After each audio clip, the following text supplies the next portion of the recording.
This lecture is about the overview of statistical language models, which cover probabilistic topic models as special cases. In this lecture, we're going to give an overview of statistical language models. These models are general models that cover probabilistic topic models as special cases. So first, what is a statistical language model? A statistical language model is basically a probability distribution over word sequences.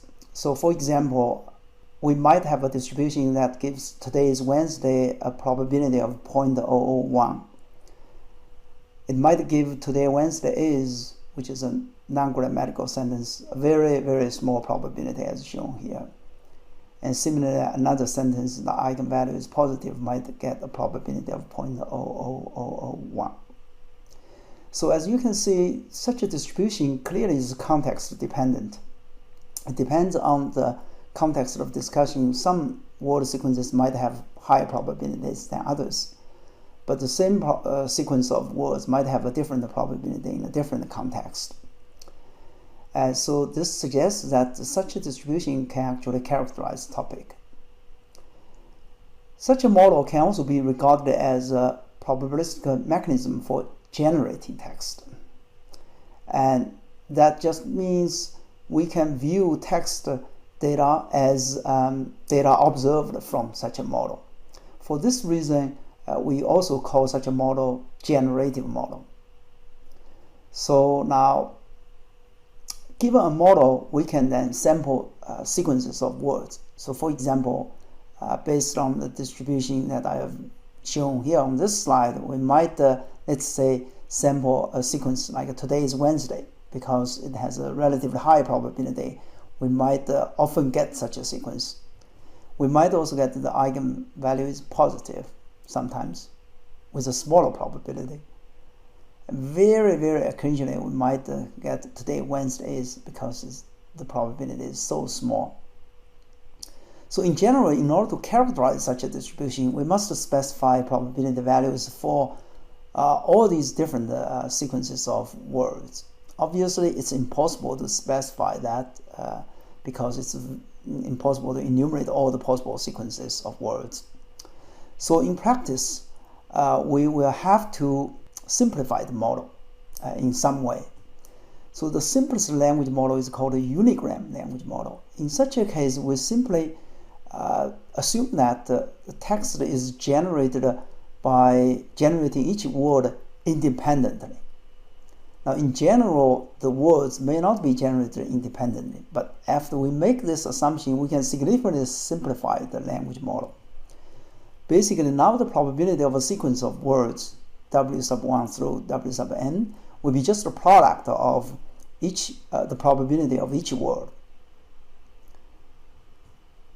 So for such a model, we have as many parameters as the number of words in our vocabulary. So here we assume we have n words, so we have n probabilities, one for each word, and they sum to 1. So now we can assume our text is a sample drawn according to this word distribution. That just means we're going to draw a word each time, and then eventually we'll get a text.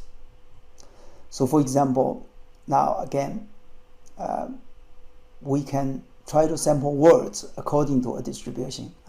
We might get Wednesday often, or today often, and some other words like eigenvalue might have a small probability, etc. Now with this, we actually can also compute the probability of every sequence, even though our model only specified the probabilities of words. Now this is because of the independence assumption. So specifically, we can compute the probability of today is Wednesday, because it's just a product of the probability of today, probability of is, and probability of Wednesday.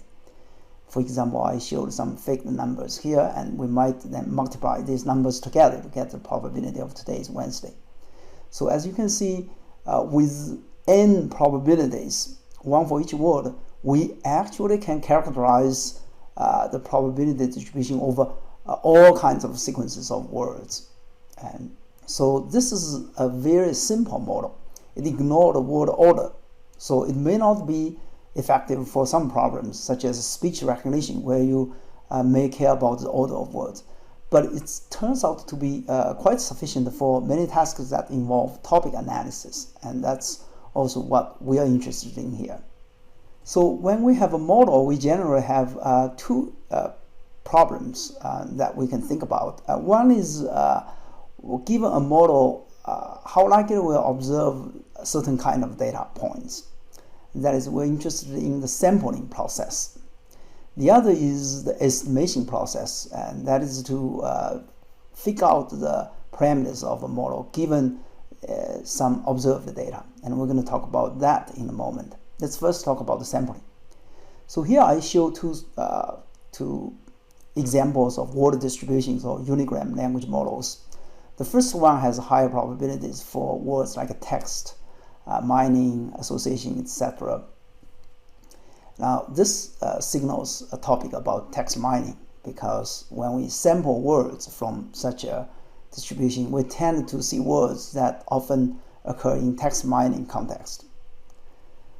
So in this case, if we ask the question about what is the probability of generating a particular document, then we likely will see text that looks like a text mining paper. Of course, the text that we generate by drawing words from this distribution is unlikely coherent, although the probability of generating a text mining paper published in the top conference is non-zero, assuming that no word has a zero probability in the distribution. And that just means we can essentially generate all kinds of text documents, including very meaningful text documents. Now the second distribution shown on the bottom has different words with high probabilities, so food, nutrition, health, etc. So this clearly indicates a different topic, and in this case it's probably about health. So if we sample words from such a distribution, then the probability of observing a text mining paper would be very, very small. On the other hand, the probability of observing a text that looks like a food nutrition paper would be high, relatively higher. So that just means given a particular distribution, different texts will have different probabilities. Now let's look at the estimation problem now. Now, in this case, we're going to assume that we have observed the data. We know exactly what the text data looks like. In this case, let's assume we have a text mining paper. In fact, it's abstract of the paper. So the total number of words is 100, and I've shown some counts of individual words here. Now, if we ask the question, what is the most likely language model that has been used to generate this text data?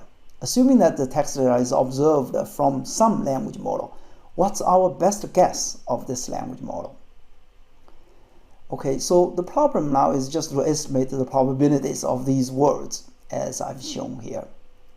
So what do you think? What would be your guess? Would you guess text that has a very, very small probability or a relatively large probability? What about the query? Well, your guess probably will be dependent on how many times we have observed this word in the text data, right? And if you think about it for a moment, and if you like many others, you would have guessed that, well, text has a probability of 10 out of 100 because I've observed text 10 times in the text that has a total of 100 words. And similarly, mining has 5 out of 100. And query has a relatively small probability, just observed once. So it's 1 out of 100. Right? So that intuitively is a reasonable guess. But the question is this our best guess or best estimate of the parameters? Now, of course, in order to answer this question, we have to define what do we mean by best. In this case, it turns out that our guesses are indeed the best in some sense, and this is called maximum likelihood estimate. And it's the best in that it would give our observed data the maximum probability. Meaning that if you change the estimate somehow, even slightly, then the probability of the observed text data will be somewhat smaller. And this is called a maximum likelihood estimate.